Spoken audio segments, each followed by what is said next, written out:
معزز سامعین کرام، آج کے خطبہ مسنونہ کے بعد قرآن حکیم سورہ بقرہ کی آیت نمبر 102 کا کچھ حصہ میں نے آپ کے سامنے تلاوت کیا ہے۔ قرآن مجید کی اس آیت میں اللہ تعالی نے جادو کا ذکر کیا ہے۔ حضرت سلیمان علیہ السلام کو اللہ تعالی نے بہت بڑی بادشاہت عطا کی تھی، کیونکہ وہ نبی بھی تھے اور بادشاہ بھی تھے، اور جن وغیرہ بھی ان کے قابو میں رہا کرتے تھے، ان کی نافرمانی کی تاب ان میں نہیں تھی۔ تو ان کے دور میں جب جادو کا کچھ اثر اٹھنا چاہا تو انہوں نے سب کو ختم کر دیا۔ تمام جادو کی وہ کتابیں جس سے وہ لوگ سیکھتے سکھاتے تھے، سب کو ضبط کر کے اپنے تخت کے نیچے انہوں نے دفن کر دی۔ اور ان کے دور میں جنوں کو، شیاطین کو، انسانوں کو جادو یا اس جیسی چیز کے کرنے کی ہمت نہیں ہوئی۔ جب ان کا انتقال ہو گیا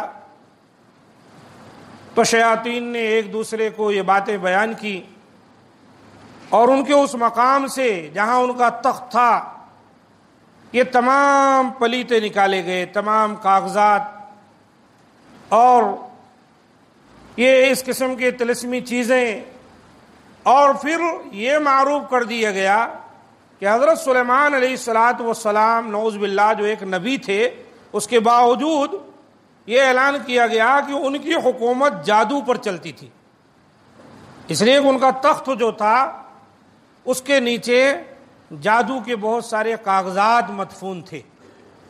انہوں نے تو جادو کو ختم کرنے کے لیے ان کو یہاں دفن کیا تھا، لیکن بعد کے جہلا نے حضرت سلیمان علیہ السلام کی حکومت ہی دراصل جادو پر چلتی تھی، اس طرح کی باتیں عام کر دی، اور وہاں سے جادو سیکھنا سکھلانا، ادھر ادھر کی باتیں یہود و نصارہ میں عام ہو گئی۔ تب اللہ تعالی نے قرآن مجید میں اس آیت کو نازل کیا اور اس حقیقت کو واضح کیا کہ حضرت سلیمان علیہ السلام ایک نبی تھے اور نبی کے بیٹے تھے۔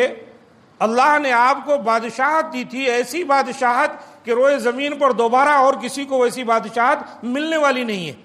انہوں نے دعا کی تھی، اور جادو کا کرنا کرانا یہ کفر ہے، بھلا حضرت سلیمان علیہ السلام یہ کفریہ کام کیوں کر سکتے تھے؟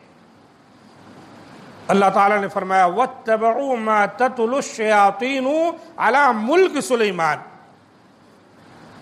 دراصل ان یہود و نصارہ نے اور ان کے نقش قدم پر چلنے والے لوگوں نے ان چیزوں کی اتباع کرنی شروع کر دی ہے جو حضرت سلیمان علیہ السلام کی حکومت میں، بادشاہت میں عام ہوئی تھی۔ وما کفر سلیمان، حضرت سلیمان علیہ السلام نے کفر نہیں کیا، کیونکہ جادو کا سیکھنا اور سکھلانا، کرنا کرانا یہ ایک انسان کو کفر کے راستے پر ڈال دیتا ہے۔ ایک نبی تو کفر کو مٹانے کے لیے آتا ہے، وہ تو توحید کا علم بلند کرتا ہے اور لوگوں تک توحید کی باتیں پہنچاتا ہے، شرک کو ختم کرنے کے لیے آتا ہے، بھلا وہ کفر کرے گا؟ فرمایا اللہ تعالیٰ نے وَلَكِنَّ الشَّيَاطِينَ كَفَرُوا يُعَلِّمُونَ النَّاسَ السِّحْرَ۔ لیکن دراصل شیاطین جو تھے ان کی یہ حرکتیں تھیں، یہ لوگوں کو جادو کی چیزیں سیکھتے تھے، سکھلاتے تھے جادو کی چیزیں۔ شیطان کا عمل جادو کے اندر سب سے زیادہ ہوتا ہے۔ تو اللہ تعالیٰ نے ایک تفصیل بیان کی کہ جب نبوت کے کاز میں جو نبی آتا ہے، جو اس کا کام ہے، اس کے اندر اس طرح کا شک پیدا کر دیا گیا کہ نعوذ باللہ حضرت سلیمان علیہ السلام کی یہ حکومت جو اللہ نے ان کو دی تھی یہ جادو کے زور پہ تھی، تو اللہ تعالیٰ نے 2 فرشتوں کو نازل کیا جن کا نام ہاروت اور ماروت تھا، اس لیے تاکہ لوگوں کو یہ بتائیں کہ جادو کیا ہے۔ وہ بتایا کرتے تھے آؤ میں تم کو بتاؤں جادو کس کو کہتے ہیں۔ حضرت سلیمان کی طاقت جو تھی وہ جادو پر نہیں تھی، جادو اس کو کہتے۔ تو بعض لوگوں کو وہ نبوت اور اسلام اور جادو میں فرق کرنے کے لیے تعلیم دیتے تھے، سمجھاتے تھے، لیکن لوگوں کا حال کیا تھا کہ وہ جادو کو سیکھتے تھے، وہ تو فرق کے لیے تعلیم دیتے تھے، لیکن یہ بیوقوف اس کو سیکھ کر میاں بیوی کے اندر جدائی پیدا کرنے کی کوشش کرتے تھے۔ وَمَا يُعَلِّمَانِ مِنْ أَحَدٍ حَتَّى يَقُولَا إِنَّمَا نَحْنُ فِتْنَةٌ فَلَا تَكْفُرْ۔ دیکھو لوگو، یہ جو علم اللہ نے ہمیں دیا ہے، ہم تمہیں بتا رہے ہیں تاکہ تم جان سکو کہ یہ سفلی علم، یہ شیطانی علم کسی کام کا نہیں ہے۔ نبی کا چھوڑا ہوا علم، نبی کا ورثہ جو حقیقت میں اسلام کی صورت میں موجود ہے، وہ تمہارے کام آئے گا، اس کو مت سیکھو۔ انما نحن فتنۃ، ہم تمہارے لیے آزمائش بن کر آئے۔ فلا تکفر، دیکھو کفر کا راستہ مت اختیار کرو۔ لیکن انسان کی عادت ہوتی ہے کہ جس چیز سے اس کو منع کیا جائے وہ اسی کی طرف اور بھاگتا ہے۔ ابھی یہاں مسجد میں کوئی چیز رکھ دی جائے سامنے اور اس کو ڈھپ دی جائے، جتنے لوگ جائیں گے سب کیا رکھا ہوا ہے یہاں پر، کیا رکھا ہوا ہے، سب کو اسی کی فکر لگی رہے گی۔ یعنی جو چیز سے منع کیا گیا، روکا گیا، اس کی تفشیش اور تجسس انسان کو زیادہ ہوتا ہے۔ اب یہ بیوقوف بھی ان سے سیکھتے اور سیکھ کر پھر کیا کرتے، بیٹھتے نہیں، اتنا سیکھ لیے کہ بھئی یہ علم ہے وہ کھول، یہ جادو کا کہاں علم، کہاں اسلامی تعلیمات، دونوں میں تو بہت بڑا فرق ہے۔ حضرت داؤد کو اللہ تعالیٰ نے زبور دی تھی، اللہ کی کتاب تھی، ان کے بیٹے اس کے پابند تھے، کہاں وہ اللہ کی کتاب کا علم ہے اور کہاں یہ جادوگری۔ یہ دونوں میں فرق کے لیے یہ آئے ہیں فرشتے، لیکن یہ اس کو سیکھ کر کیا کرتے تھے، اللہ نے فرمایا فَيَتَعَلَّمُونَ مِنْهُمَا مَا يُفَرِّقُونَ بِهِ بَيْنَ الْمَرْءِ وَزَوْجِهِ۔ وہ ان دونوں ہاروت و ماروت جو فرشتے تھے ان سے سیکھتے تھے، اور سیکھنے کے بعد پھر میاں بیوی میں تفریق کے لیے جادو کیا کرتے تھے۔ وَمَا هُمْ بِضَارِّينَ بِهِ مِنْ أَحَدٍ إِلَّا بِإِذْنِ اللَّهِ۔ اللہ تعالیٰ نے فرمایا دیکھو وہ سارے کے سارے ملنے کے باوجود بھی کسی کو تکلیف نہیں دے سکتے تھے۔ وہ جادو سیکھ کر کوئی آج کا ہو یا اس دور کا، جادو کتنا بھی کر لے وہ کسی کو تکلیف نہیں پہنچا سکتا، مگر یہ کہ اللہ تعالیٰ نے اگر کچھ تکلیف مقدر کی، جیسے بخار سے تکلیف ہو جاتی ہے ہم کو، سردی اور کھانسی سے تکلیف ہو جاتی ہے، بیماریاں ہیں، کورونا کی بیماری نکلی، اگر اللہ نے مقدر کیا ہے تو وہ تکلیف ہم کو پہنچ سکتی ہے، ورنہ کوئی جادو کر کے، ٹونے ٹوٹکے کر کے کسی کا کچھ نہیں بگاڑ سکتا ہے۔ یہ ہے وہ عقیدہ جو اللہ تعالیٰ نے ہم کو اور آپ کو سکھلایا ہے۔ وَيَتَعَلَّمُونَ مَا يَضُرُّهُمْ وَلَا يَنْفَعُهُمْ۔ اس دور کے بھی وہ لوگ اور آج کے دور کے بھی جادوگر اور اس سے متعلقہ لوگ جو چیزیں سیکھتے سکھلاتے ہیں، یہ نہ تو کسی کو فائدہ پہنچا سکتی ہے اور نہ کسی کو نقصان پہنچا سکتی۔ یہ عقیدہ خوب اچھی طرح سے سمجھ لیں۔ کوشش کرے گا ہر دشمن، جس کو وہ دشمن سمجھتا ہے، ناپسند کرتا ہے، اس کو زیر کرنے کی کوشش کرتا ہے، لیکن کیا واقعتاً وہ اس کو زیر کر لے گا، واقعتاً وہ اس پر غلبہ پا لے گا، اس کا نقصان کر دے گا؟ یہ ممکن نہیں۔ یہ حکم اللہ کا ہے۔ پھر بھی اللہ تعالیٰ نے فرمایا وَلَقَدْ عَلِمُوا لَمَنِ اشْتَرَاهُ مَا لَهُ فِي الْآخِرَةِ مِنْ خَلَاقٍ۔ یہ جادوگر جو کچھ سیکھتے ہیں، تعلیم حاصل کرتے ہیں، یا اس دور میں حضرت سلیمان کے بعد شیاطین کے ذریعے جو چیزیں پیدا ہوئی تھی اور ہاروت و ماروت اس کو سمجھاتے تھے، ان سے سیکھتے تھے، تو یہ سیکھ کر انہوں نے کیا کیا، ایک ایسی چیز مول لے لی جس کے ذریعے سے آخرت میں ان کا کوئی حصہ نہیں۔ یعنی دنیا میں ہو سکتا ہے یہ چیزیں سیکھ لیے، اس کے ذریعے سے کسی کو معمولی نقصان پہنچا دے سکتے ہیں آپ، یا آپ جا کر کچھ دے دلا کر جادوگر کے ذریعے کسی کو کچھ نقصان پہنچانے میں کامیاب ہو سکتے ہیں، لیکن یاد رکھیں ما لہو فی الآخرۃ من خلاق، جو بھی اس طرح کا کام کرتا ہے، ایسی حرکت کرتا ہے، آخرت کا حصہ تو ضائع کر لیا، آخرت میں کچھ ملنے والا نہیں۔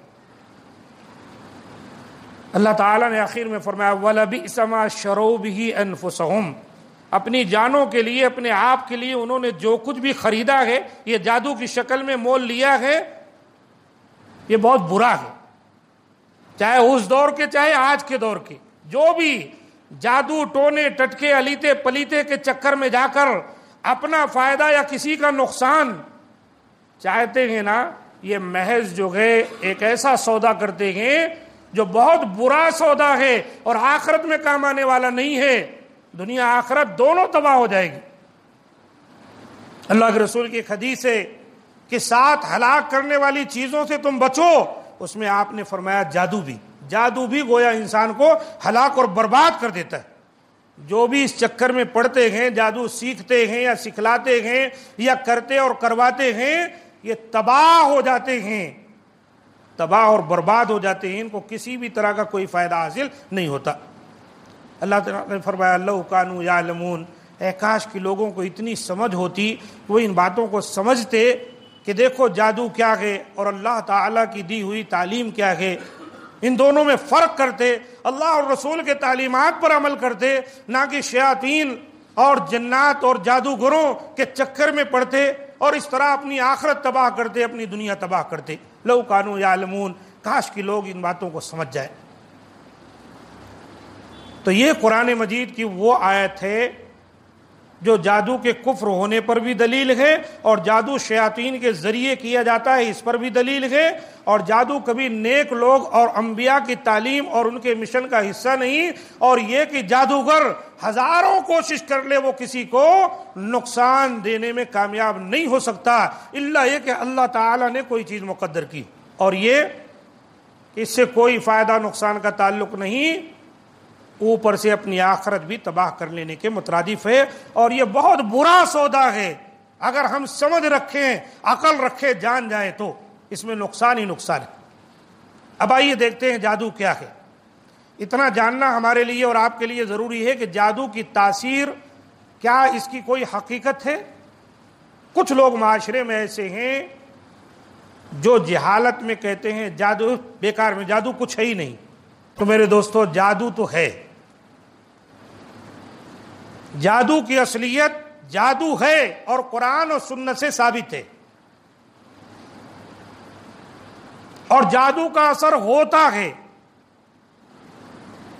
نبی پر اور رسول پر ہو سکتا ہے تو ہم اور آپ کس کھیت کے مولی.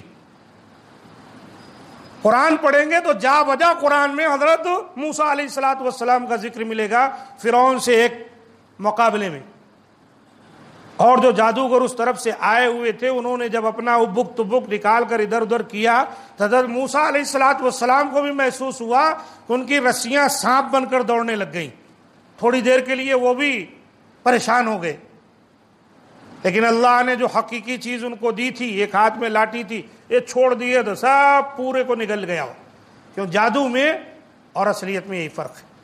خود ہمارے نبی جناب محمد صلی اللہ علیہ وآلہ وسلم پر بھی جادو کیا گیا. صحیح حدیث سے یہ بات ثابت ہے. ممکن ہے میں آپ کے سامنے یہ بات رکھ سکوں. تو سب سے پہلی چیز یہ جاننا ہے ہم کو کہ سحر جو ہے یہ ہے، اور ایک سفلی عمل ہے، شیاطین اور جنوں کے ذریعے یہ کیا کرایا جاتا ہے. جو لوگ اس کو کرتے کراتے ہیں وہ شریعت کی مخالفت کرتے ہیں تو شیطان راضی ہوتا ہے. جیسے ہم اللہ اور رسول کی اطاعت کرتے ہیں تو اللہ راضی ہوتا ہے، اور ہم امید لگاتے ہیں ہماری دعائیں قبول ہوگی.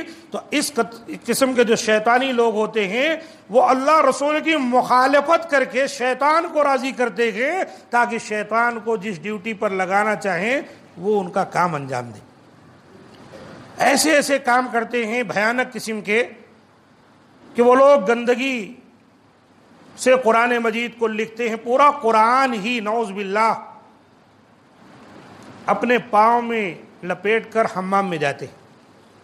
اب دیکھیں یہ غلط ہے نا. تب تو شیطان راضی ہو. کیوں؟ شیطان کو وہ کام کروانا ہے اس سے جو اللہ رسول کی مخالفت. کچھ ایسے ہیں گندگی سے قرآن کو لکھتے ہیں، حتیٰ کہ حیض کے خون سے بھی لکھتے لکھواتے. ذرا آگے بڑھائیں، پیچھے کچھ لوگ ہیں، آگے آ جائیں، انشاءاللہ جماعت کھڑی ہوگی، درست کر لیں گے صف.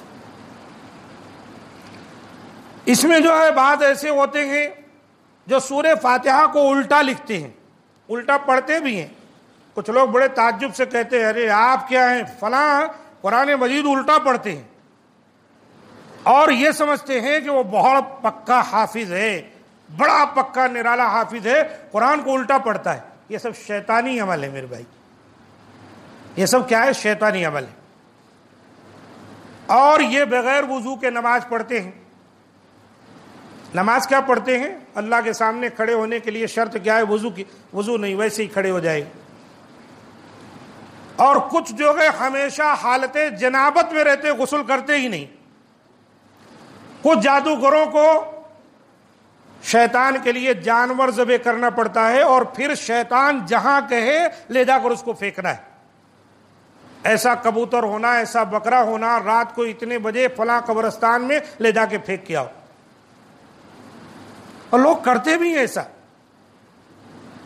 بعض جادوگر ستاروں کو سجدہ کرتے اور ان سے مخاطب ہوتے ہیں، ستاروں میں تاثیر سمجھتے ہیں۔ بعض ایسے بھی ہیں کہ اپنی ماں یا بیٹی سے زنا بھی کرتے ہیں۔ یہ جو جادوگروں کے پاس ہم جا رہے ہیں نا، ان کی یہ حرکتیں ہوتی ہیں، یہ لمبی داڑھی، سر پہ عمامہ باندھا ہے، تسبیحات لیے بیٹھا ہوا ہے، کتابیں رکھی ہوئی ہیں، لیکن حرکتیں یہ سب ہوتی ہیں۔ یہ سب حرکت ہونے کے بعد ہی شیطان اس کے تابع ہوتا ہے، جس کو موکل کہا جاتا ہے، اور اس کے ذریعے سے یہ سب شیطانی کام وہ کرتا کراتا ہے۔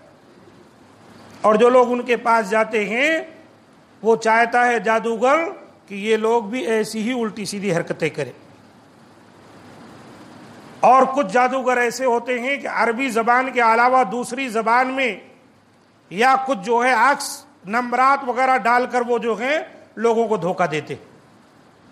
آپ جو بھی تعویذ کھول لیجئے، دیکھیے اس میں کھانے بنے ہوں گے، کسی میں کچھ، کسی میں کچھ، کسی میں کچھ، کسی میں اصحاب کہف کے جو لوگ تھے ان کا نام لکھا ہوا ہے، ان کے کتے کا نام لکھا ہوا ہے، کسی میں شیطان کا نام لکھا ہوا ہے، ابلیس لعین کا نام، اس طرح کی چیزیں۔ آیت ایک دو آیتیں ادھر ادھر لوگوں کو دھوکہ دینے کے لیے عربی میں لکھی، باقی سب جنتر منتر، وہ کوئی نہیں جانتا اس کو۔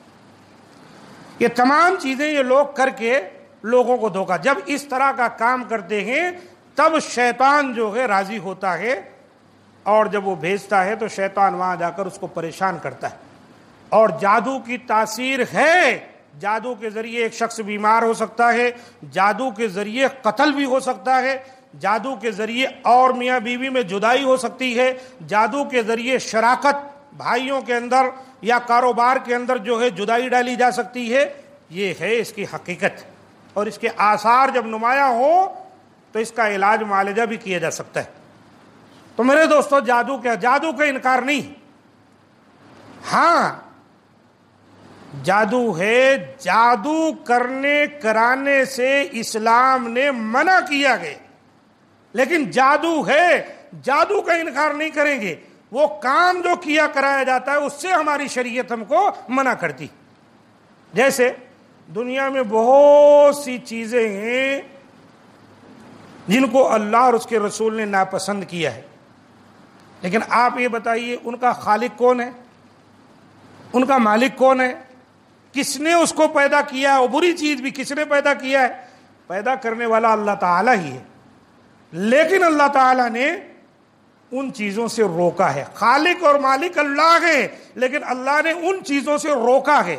ایسے ہی یہ جادو ہے، اس کی تاثیر ہے، لیکن اللہ تعالیٰ نے اپنے بندوں کو اس سے روکا ہے۔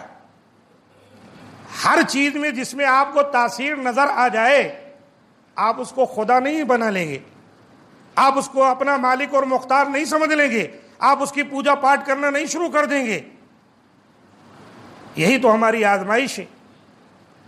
تو اللہ ایک ہمارا حقیقی معبود ہے، اس کی عبادت کریں گے۔ اس کے علاوہ باطل معبود دنیا میں بہت سارے ہیں، گلی کوچوں میں۔ ہم تو ایسے ملک میں رہتے ہیں کہ میرا خیال ہے کہ آپ آنکھ اٹھائیے، ہر طرف آپ کو یہی بت ہی بت نظر آئیں گے۔ ایک بڑی تعداد ان کے گرد گھوم رہی ہے۔ اب ان کا اپنا عقیدہ ہے، تعلق ہے، وہ ایسا گھوم رہے، لیکن ہم جانتے ہیں کہ کچھ بھی نہیں، اس کی کوئی حقیقت نہیں اگر ہم اللہ پر ایمان رکھتے ہیں۔ تو جادو کی حقیقت ہے، لیکن جادو کرانے سے منع کیا گیا۔ آئیے دیکھتے ہیں کہ جادو نبی صلی اللہ علیہ وآلہ وسلم پر بھی جادو کیا گیا، اس کی حقیقت ہے۔ صحیح حدیث ہے، حضرت عائشہ رضی اللہ تعالیٰ عنہ کہتی ہیں بنو زریق سے تعلق رکھنے والے ایک شخص نے، جس کا نام لبید بن عاصم ایک یہودی تھا کہا جاتا ہے، اس نے آپ صلی اللہ علیہ وسلم پر جادو کیا تھا، جس کی وجہ سے آپ متاثر ہوئے تھے۔ کبھی کوئی کام آپ نہیں کیے رہتے تھے اور محسوس ہوتا کر لیا، خاص کر کے اپنی بیویوں کے پاس آپ نہیں گئے رہتے تھے، محسوس ہوتا تھا میں جا کے آ گیا ہوں۔ نبوت کی جو ذمہ داری اللہ تعالیٰ نے آپ کو عطا کی تھی اس میں کوئی بھی فرق نہیں پڑا، لیکن دنیاوی امور سے آپ متاثر ہو گئے تھے، بیمار آپ لگتے تھے۔ آپ فرماتے ہیں آپ صلی اللہ علیہ وسلم آپ بار بار دعائیں اللہ تعالیٰ سے کرتے تھے کہ یا اللہ تو اس سے نجات دے۔ ایک مرتبہ حضرت عائشہ صدیقہ رضی اللہ تعالی عنہا کے یہاں آپ کی باری تھی، آپ انہی کے یہاں تھے، سوئے ہوئے تھے، اور سو کر آپ جب اٹھے تو آپ نے اپنا ایک خواب بیان کیا جو بالکل حقیقت پر مبنی خواب تھا۔ اور جن لوگوں کو بھی جادو کے اثرات ہوتے ہیں وہ اللہ تعالیٰ سے رو رو کر گڑ گڑا کر دعائیں کریں، اللہ تعالیٰ ان کو بھی ممکن ہے خواب کے ذریعے سے ایسے اشارے دے سکتا ہے کہ جادو کا خاتمہ ہو جائے، یہ ہو سکتا ہے ممکن۔ جو علاج کرتے ہیں انہوں نے ایک طریقہ نہیں بلکہ اصل طریقہ یہی ہے کہ ہم اللہ سے رجوع ہوں، اللہ سے دعائیں کریں کہ اللہ تعالیٰ جہاں پر بھی جادو کی وہ پوٹلیاں رکھی گئی ہیں یا جو بھی اس کی کرتوت ہوتی ہے، اللہ ہمیں وہاں تک پہنچا دے تاکہ ہم اس کو ختم کر دیں، اور جب وہ ختم ہو جائے گی تو خود بخود اثر زائل ہو جائے گا۔ اللہ کے رسول بیدار ہوئے، کہنے لگے یا عائشہ اشعرتی ان اللہ افتانی فیما استفتیتہ، اے عائشہ کیا تو جانتی ہے میں بار بار جو اللہ سے دعائیں کر رہا تھا اور اللہ سے مدد طلب کر رہا تھا، اللہ تعالیٰ نے مجھے اس کا جواب دے دیا، اس کا حل پیش کر دیا۔ اتانی رجلانی، میں ابھی سویا ہوا تھا، میرے سرانے دو آدمی آ گئے، یعنی دو فرشتے سے آدمی کی شکل میں اللہ کے رسول کے پاس آ گئے۔ فقعد احدہما عند راسی، ایک بیٹھ گیا میرے سرہانے اور ایک جو ہے میرے دونوں پاؤں کے پاس، ایک سے پوچھ رہا ہے، دوسرا جواب دے رہا ہے، اور اللہ کے رسول کو خواب کے ذریعے یہ ان کا آپس میں ان کی جو گفتگو ہے آپ سن رہے ہیں۔ ایک کہہ رہا ہے ان کو کیا ہوا ہے، دوسرے نے کہا مطبوب، ان پر جادو کر دیا گیا ہے۔ اس نے کہا کس نے کیا ہے، دوسرے نے کہا لبید بن عاصم نے۔ اس نے کہا کس چیز میں کیا ہے، دوسرے نے کہا کنگھی، بالوں اور کھجور کے خوشے کے غلاف میں۔ آپ کے کنگھی اور کچھ بال آپ کے حاصل کیے گئے، اور جو کھجور کا گابھا جس میں کھجوریں لگتی ہیں اس کے خوشے میں جو ہے کر کے، اس نے کہا جس چیز میں اس نے جادو کیا ہے وہ کہاں گئے، دوسرے نے کہا بئر زروان، ایک کنواں ہے وہاں پر لے جا کر گاڑا ہے، وہاں جادو کیا ہے۔ چنانچہ آپ صلی اللہ علیہ وسلم اپنے کچھ صحابہ کرام رضی اللہ تعالیٰ عنہ کے ساتھ، یہ خواب جب دکھایا گیا اور آپ کے سامنے بات بالکل واضح ہو گئی تو آپ گئے اور وہاں جا کر آپ نے ان کو نکلوایا۔ اور کچھ حدیثیں اس طرح بھی ہیں کہ حضرت جبریل نے اس وقت جو ہے یہ سورہ فلق اور سورہ ناس لے کر اترے حضرت جبریل، اور اللہ کے رسول اس کو پڑھے تو ایک ایک پڑھتے گئے اور ایک ایک گانٹھ اس کی کھلتی چلی گئی۔ اس طرح سے آپ وسلم بالکل آزاد ہو گئے۔ آپ فرماتے ہیں یا عائشہ کأن ماءها نقاط الحناء او کأن رؤوس نخلها رؤوس الشیاطین، اے عائشہ اس کا پانی انتہائی سرخ رنگ کا ہو چکا تھا اور اس کی کھجوروں کے سر ایسے تھے جیسے شیطان کے سر ہوں، یعنی وہ انتہائی بد شکل، وہ جو جنگل میں جو وہ کنواں تھا جہاں پر وہاں کے حالات نبی صلی اللہ علیہ وسلم نے بیان فرمائے۔ اس طرح اللہ کے رسول کو شفا ہو گئی، آپ نے جادو کو توڑ دیا، ختم کر دیا۔ اور حضرت عائشہ نے جب کہا اللہ کے رسول آپ ان کو سزا کیوں نہیں دیتے اس کو، آپ نے فرمایا قد عافانی اللہ فکرہت ان اصور علی الناس فیہ شرا، اللہ تعالیٰ نے مجھے عافیت دے دی ہے اور میں نہیں چاہتا کہ لوگ کسی شر اور فتنہ میں مبتلا ہو جائیں۔ اس کے بعد آپ نے اسے نکالنے کا حکم دیا جیسے کہا، اور پھر اسے زمین میں نکال کر دبا دیا گیا۔ یہ حدیث صحیح بخاری اور صحیح مسلم کی، بالکل واضح ہے یہ بات جب ہمارے نبی پر اس کا اثر ہو سکتا ہے تو یقیناً عام لوگوں پر بھی اس کے اثرات ہونے کے چانسز ہیں، اللہ چاہے تو۔ جس قدر ہم دین پر چلیں گے، دین پر ڈٹے رہیں گے، اس قدر ان شیطانی حملوں سے ہم اپنے آپ کو بچا سکتے ہیں۔ لیکن اگر ہم دین میں کمزور ہیں، ایمان میں کمزور ہیں، اور جو اللہ کی شریعت ہے اس پر عمل نہیں کرتے، اور دنیا دار ہی بنے بیٹھے ہوئے ہیں، اور کفر و شرک و بدعات و خرافات، شرک، ان تمام چیزوں کی طرف رجحان ہے، اور گناہ اور معصیت میں پڑے ہیں، تو جادو کے اثرات بڑی جلدی سے ایسے لوگوں پر پڑ جاتے ہیں۔